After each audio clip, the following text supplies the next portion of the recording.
அனைவருக்கும் அன்பான வணக்கங்கள். இது ஆதித்தமிழச்சி யூடியூப் சேனல். நான் உங்கள் ஆதித்தமிழச்சி. 2/4/2025 பங்குனி மாதத்தின் 19ஆம் நாள் புதன்கிழமை காலை 7:45 இருந்து 3/4/2025 பங்குனி மாதத்தின் 20ஆம் நாள் வியாழக்கிழமை அதிகாலை 4 மணி வரைக்கும் பஞ்சமி திதி இருக்கு. இந்த பஞ்சமி திதியில் வழிபட வேண்டிய நேரம் என்ன, வைக்க வேண்டிய பிரசாதம் என்ன, தாந்திரீக வழிபாடு என்ன என்பதை பற்றி தான் இந்த பதிவில் பார்க்க இருக்கிறோம். பதிவை பார்ப்பதற்கு முன் ஒரு சிறிய அறிவிப்பு. நமது சேனல் சார்பாக அனைத்து பூஜை பொருட்களையும் அறிமுகப்படுத்தியிருக்கிறேன். பூஜை பொருட்கள் உங்களுக்கு தேவைப்பட்டாலும், வசிய தூபங்கள் உங்களுக்கு தேவைப்பட்டாலும், ருத்ர சண்டி வசிய தாயத்து, சர்வ சகல வசிய தாயத்து உங்களுக்கு தேவைப்பட்டாலும் 9346692042 இந்த வாட்ஸ்அப் எண்ணுக்கு தொடர்பு கொள்ளுங்கள். காலை பார்த்திங்கன்னா பிரம்மமுகூர்த்த நேரத்துக்கு பின் தான் பஞ்சமி ஆரம்பமாகுது. அதனால் அன்றைய நாளில் மதியம் 1 to 2 அல்லது மாலை பொழுதுக்கு பின்னாடி எப்போனாலும் நீங்கள் வழிபாடு செய்யலாம். நம்முடைய வாழ்வில் இருக்கக்கூடிய எல்லா கஷ்டங்களுமே வேரோடு அழிந்து போகணும்னா வாராகி அம்மனை வழிபாடு செய்யணும். வாராகி அம்மனை வழிபாடு செய்கிறதுக்கு உகந்த நாள் பஞ்சமி திதி தான். மாதத்தில் 2 பஞ்சமி திதி வரும்.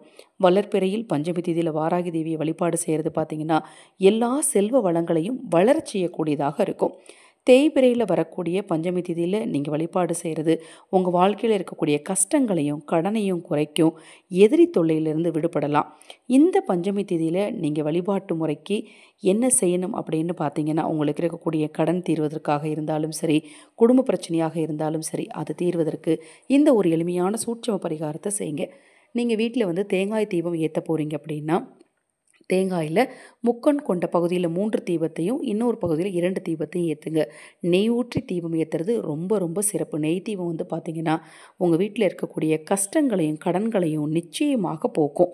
அதே போல் இல்லைங்க நான் கோயிலில் போய் தான் நான் தீபம் ஏற்றுவேன் அப்படிங்கிறவங்க, கோயிலில் போய் தீபம் ஏற்றும் போது முடிந்த அளவு உங்களால் முடிந்த ஏதாவது ஒரு பொருளை கோயிலில் சாமியோட அபிஷேகத்துக்கு வாங்கி கொடுங்க. அதுவும் குறிப்பாக அம்பாளுடைய அபிஷேகத்திற்கு மஞ்சள், சந்தனம், திரவியம், பன்னீர், தேன் இதை போல் பொருட்களை வாங்கி கொடுக்கும்போது உங்களுக்கு கூடுதல் பலன் கிடைக்கும். அதே போல் பஞ்சமி திதி அன்று ஆதரவற்றவர்களுக்கு உணவளிப்பதுமே உங்களுடைய தரித்திரத்தை, உங்கள் வாழ்க்கையில் இருக்கக்கூடிய தரித்திரத்தை நிச்சயமாக போக்கும். இப்போ நீங்கள் வழிபாடு செய்ய போகிறீங்கன்னா கண்டிப்பாக அன்றைய தினத்தில் குளிச்சுக்கோங்க. குளிச்சுட்டு வழிபாடு செய்கிறது தான் எப்போவுமே நல்லது. பூஜையை சுத்தம் பண்ணி தேங்காய் தீபம் ஏற்ற போகிறீங்கன்னா இப்போ நான் சொன்ன முறைப்படி ஏற்றுக்கோங்க. இல்லைங்க நான் அகல் தீபம் ஏற்ற போகிறேன், 5 அகல் விளக்கு வச்சு தீபம் ஏற்ற போகிறேன், 5 குபேர விளக்கு வச்சு தீபம் ஏற்ற போகிறேன். இதில் நீங்கள் எந்த விளக்கு ஏற்றுறதா இருந்தாலும் சரி, தட்டில் அட்சதை அரிசியை பரப்பிக்கோங்க. வெறுமனை விளக்க வைக்கக்கூடாது. அதாவது அரிசியில் கொஞ்சம் மஞ்சத்தூள் போட்டு அட்சதை அரிசி தயார் பண்ணி அது மேலே இந்த விளக்குகளை வடக்கு அல்லது கிழக்கு திசையை நோக்கி வச்சு தீபத்தை ஏற்றி வச்சுக்கோங்க. பிரசாதமாக இயற்கையாக கிடைக்கக்கூடிய பொருட்கள் எப்போவுமே வாராகி தேவி பொறுத்த மட்டும் மாதுளம்பழம், பனங்கிழங்கு, அது மாதிரி மரவள்ளிக்கிழங்கு, சர்க்கரை வள்ளிக்கிழங்கு இதை மாதிரி விஷயங்கள் வைக்கிறது ரொம்ப ரொம்ப நல்லது. இது தவிர்த்து பார்த்தீங்க அப்படின்னா நீங்கள் பனங்கள் கண்டு வைக்கலாம், பனை வெல்லம் வைக்கலாம், இதே போல் பொருட்களையும் வச்சுக்கலாம். இப்போ சூட்சம பரிகாரத்துக்கு தேவையான பொருள் என்னன்னா, ஒரு சிறிய தட்டு எடுத்துக்கோங்க. அந்த தட்டில் அரிசியை பரப்பிக்கோங்க. கொஞ்சமாக அரிசியை பரப்பி அது மேலே ஒரே ஒரு குண்டு மஞ்சளை வைங்க.